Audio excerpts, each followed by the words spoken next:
Bapak Ibu, coba kali ini kita bahas tentang bagaimana tahapan dari makanan yang masuk ke mulut kita hingga diterima oleh sel. Karena ini sangat penting sekali. Sebelum kita lanjut belajar tentang bagaimana sel itu memproduksi energi. Ingat, setiap kehidupan membutuhkan energi. Nah, sekarang pada saat Anda makan, Anda harus punya pemikiran bahwa saat saya makan bukan sekedar enak dan kenyang. Tapi tujuan saya makan, Anda makan adalah memberi makanan pada sel. Nah, sekarang silakan Anda bertanya pada diri Anda sendiri. Pernahkah Anda bertanya pada diri Anda sendiri atau bertanya ke dalam sel Anda, sel, kamu mau makan apa? Saya yakin Anda tidak pernah berpikir begitu, ya kan? Nah, ini juga akan menjawab berbagai macam diet itu, benar nggak itu? Nanti Anda tinggal berpikir sendiri ya. Nah, sekarang kita begini. Pada saat kita ini makan, makanan kita kan ini. Ini nasi pecel ya. Ini pecel. Apa isinya? Karbohidrat, protein, lemak, vitamin, dan mineral.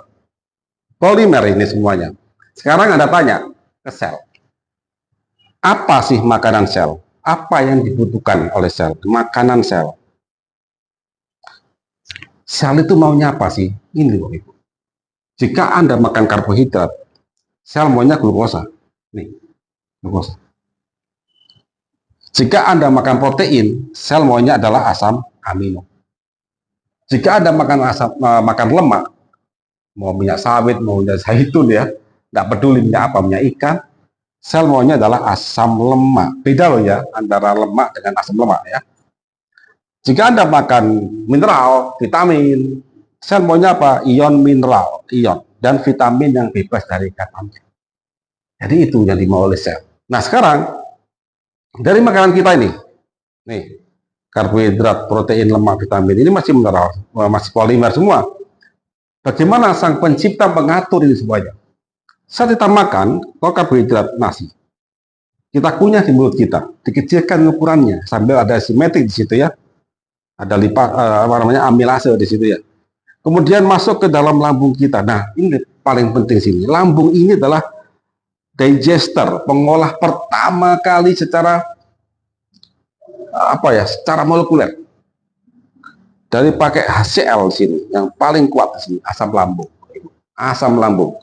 Asam lambung ini penting sekali memecah karbohidrat menjadi mungkin disakarida atau oligosakarida. Kemudian dipecah lagi secara enzimatik menjadi glukosa atau fruktosa, macam-macam, monosakarida. Baru dia masuk dalam darah kita, jadilah glukosa atau monosakarida dalam darah. Kemudian protein, tahu, tempe, dan lain-lain ya, atau ikan, kita makan, kemudian masuk ke dalam lambung kita, dipecah oleh HCl. Apa targetnya? Protein terjadi asam amino. Apabila dia jadi asam amino, maka dia bisa menembus darah kita, usus kita, kemudian masuk dalam darah kita menjadi asam amino dalam darah. Jika dia tidak pecah, gagal dipecah oleh lambung Anda, maka dia akan jadi protein, tetap protein, dibuang jadi feses. Demikian juga karbohidrat. Jika lambung Anda gagal, maka dia akan dibuang jadi feses. Ada sebagian karbohidrat memang tidak bisa dipecah oleh lambung Anda. Apa contohnya?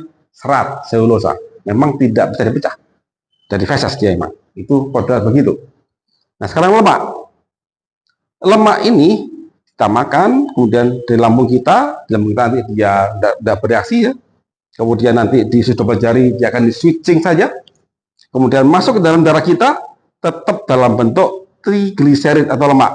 Makanya dalam darah kita itu ada cek namanya lemak darah ya, TG. Nah, bayangkan sekarang dalam darah Anda ini ada glukosa, ada asam amino, masih ada lemak dan kolesterol. Anda cek ke sel. Sel mau apa? Glukosa.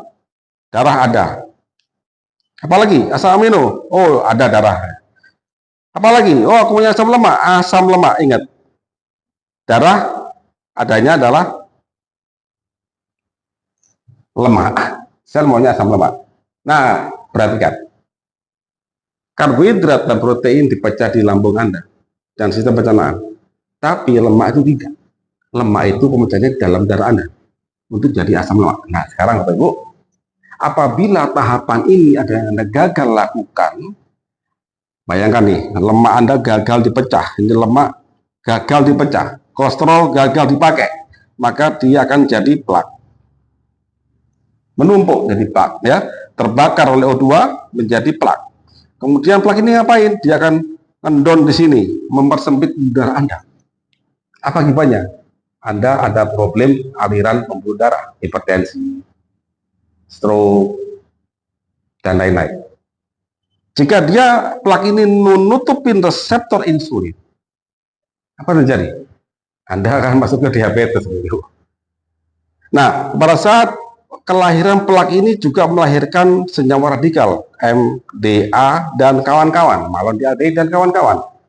Apabila dia masuk ke dalam sel Anda dan merubah DNA Anda, maka jadilah nanti kanker. Nah, itu betul. Jadi semua penyakit-penyakit yang tadi saya sampaikan itu akibat dari kita gagal menjalankan skema yang disetil Tuhan ini. Dan dikatakan di luar sana tidak sembuh. Ya betul tidak sembuh karena pengobatannya hanya sebatas simptomatik. Tidak mengembalikan sistem. Tapi di kardus kita kembalikan sistem itu.